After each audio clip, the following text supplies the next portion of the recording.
ରକ୍ତରଞ୍ଜିତ ମାଟି ମା ବକ୍ଷ ବୀର ପୁତ୍ର ଜନନୀର ଶତ୍ରୁର କତେ ଖେଳିଥିଲେ ହୋରି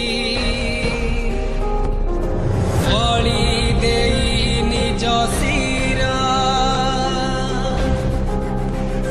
ସେ ଆମର ଗାଥା ଏବେ ବି ଶୁଣାଏ ସେ ଆମର ଗାଥା ଏବେ ବି ଶୁଣାଏ ଇତିହାସ ଏ ମାଟିର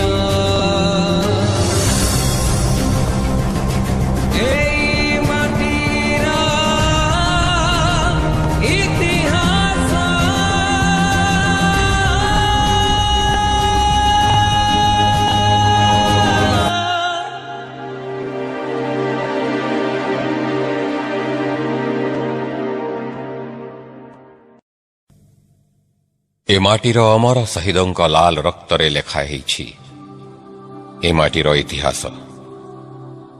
କରଜ ରାଜ୍ୟର ରାଜା ଓ ବର୍ବର ଫିରିଙ୍ଗିମାନଙ୍କର ନିରୀହ ପ୍ରଜାଙ୍କ ଉପରେ ଅମାନୁଷିକ ଅତ୍ୟାଚାରର କାହାଣୀ ଆଜି ବି ଦେହ ଶୀତେଇ ଉଠେ ସେ ଇତିହାସ ପଢ଼ି ବସିଲେ। ଏମିତି ଗୋଟିଏ ଘଟଣା, ଅବଶ୍ୟ ବେଶୀ ଦିନର ନୁହେଁ, 1938 ମସିହାର।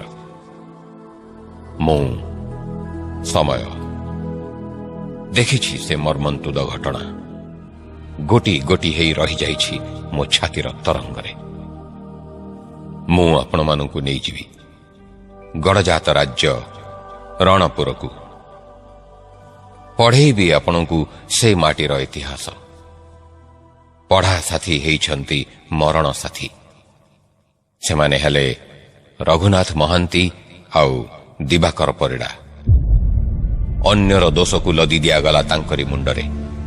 ଇଂରେଜମାନଙ୍କର ଅନ୍ଧ ଆଇନର ବିଚାରରେ ଦୁଇ ବନ୍ଧୁ ଝୁଲିଗଲେ ଫାଶୀ ଖୁଣ୍ଟରେ।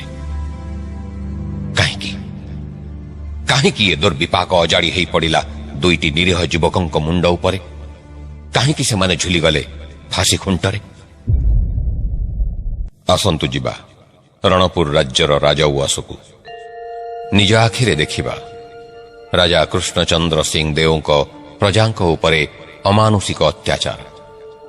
ରାଜା ହୁକୁମ ଦେଲେ, ମୋ ଅନୁମତି ବିନା ରାଜ୍ୟରେ କେହି କୌଣସି ସଭା ସମିତି କରିପାରିବେ ନାହିଁ, କେହି ଖବର କାଗଜ ପଢ଼ିପାରିବେ ନାହିଁ, ରାଜା ଘରେ କାମ କଲେ କେହି ମଜୁରୀ ମାଗିପାରିବେ ନାହିଁ, ବିବାହ ଉତ୍ସବରେ କେହି ସବାରି ପାଲିଙ୍କି ଚଢ଼ିପାରିବେ ନାହିଁ, କେହି ପୋଷ୍ୟପୁତ୍ର ଗ୍ରହଣ କରିପାରିବେ ନାହିଁ। ମୋର ଯାହା ଦରକାର ବିନା ମୂଲ୍ୟରେ ଯୋଗାଇ ଦେବେ। ଅତ୍ୟାଚାର ହେଲେ ମଧ୍ୟ କେହି କିଛି କହିପାରିବେ ନାହିଁ। ପ୍ରଜାମାନଙ୍କ ଗୋଡ଼ ହାତରେ ପଡ଼ିଗଲା ହୁକୁମର ବେଡ଼ି। ଅମାନ୍ୟ କଲେ କୋରଡ଼ା ଉପରେ କୋରଡ଼ା। କି ପ୍ରକାର ରାଜା ଇଏ?